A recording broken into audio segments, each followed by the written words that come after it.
தேசிய கல்விக் கொள்கை எப்படி பார்க்குறீங்க? இந்தியை திணிப்பதற்கான முயற்சின்னு தமிழ்நாடு அரசு சொல்லுது, உங்கள் பார்வை என்ன? அதாவது தேசிய கல்விக் கொள்கை கஸ்தூரி ரங்கனால் உருவாக்கப்பட்டது. மும்மொழி திட்டம் என்கின்ற பெயரில் இந்தியை திணிப்பதற்கான ஆவணமாகத்தான் கஸ்தூரி ரங்கனின் ஆவணம் உருவாக்கப்பட்டது. ஆனால் மோடி அதை மாற்றியிருக்கிறார். நான் கேட்கிறேன், தேசிய கல்விக் கொள்கையை கான்கரண்ட் லிஸ்டில் கல்வி இருக்கிறது. ஆகவே மத்திய அரசாங்கமும் அதில் தலையிடுகிறது. கல்வி அதில் இருக்கக்கூடாது என்று சொல்லி போராடுவது என்பது வேறு. ஆனால் அவர்கள் ஒரு தேசிய கல்விக் கொள்கையை உருவாக்கியிருக்கிறார்கள்.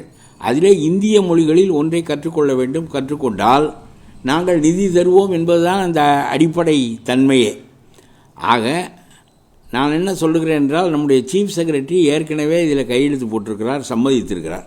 இப்பொழுது அவர்கள் மாறுகிறார்கள், மாறட்டும். மாறுகின்ற தவறாக போய்விட்டது. ஆகவே நாங்கள் எங்களுடைய கருத்தை மாற்றிக்கொள்கிறோம் என்று திமுக சொன்னால் பிழை ஒன்றுமில்லை. நான் சொல்கிறேன், இந்த மும்மொழி திட்டமெல்லாம் தேவையில்லை. உண்மையிலேயே ஆங்கிலம் தமிழ் ரெண்டுமே போதுமானது. பழைய காலம் போல் இல்லை. இன்றைக்கு சீனாவிலே தமிழை மட்டும் தெரிந்து கொண்டு போய் ஒரு செல்லின் துணையோடு சீனக்காரனோடு உறவாட முடிகின்ற போது மொழிகளை கற்றுக்கொண்டே போவதில் பொருள் இல்லை. அண்ணாமலை புரியாமல் பேசுகிறார். நான் இந்திக்காக ஒரு இயக்கம் நடத்துவேன், அதில் கையெழுத்து வேட்டை நடத்துவேன் என்று சொல்வதன் மூலம் அவர்கள் இந்தியை திணிக்க முயல்கிறார்கள் என்பதை அவர் நியாயப்படுத்துகிறார். நான் சொல்கிறேன், இந்தி தேசிய மொழியாக இருக்கிறது, அந்த திணிப்பு நடைபெறுகிறது என்பதிலே மாற்றமில்லை. ஆனால் இந்த தேசிய கல்விக் கொள்கையில் இந்தி திணிப்பு ஒன்றும் இல்லை. இந்த தேசிய கல்விக் கொள்கையில் இந்திய மொழிகளில் ஒன்றை மூன்றாவதாக நீங்கள் ஏன் கற்றுக்கொள்ளக்கூடாது? நாங்கள் அதற்கு நிதி தருகிறோம். 60 பங்கு நாங்கள் தருகிறோம், 40 பங்கு நீங்கள் போடுங்கள். நீங்கள் கட்டிடம் கட்டுங்கள், ஆசிரியரை நியமியுங்கள், நிர்வாகத்தை நீங்கள் நடத்துங்கள். ஆனால் 40 ரூபாய் நீங்கள் போட வேண்டும்.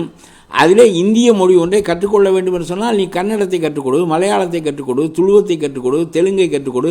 திராவிட மொழிகளிடையே இணக்கத்தை ஏற்படுத்து, நாம் திராவிடர் என்கின்ற உணர்வை ஏற்படுத்து. அதற்கு ஏன் இதை பயன்படுத்தி கொள்ளக்கூடாது?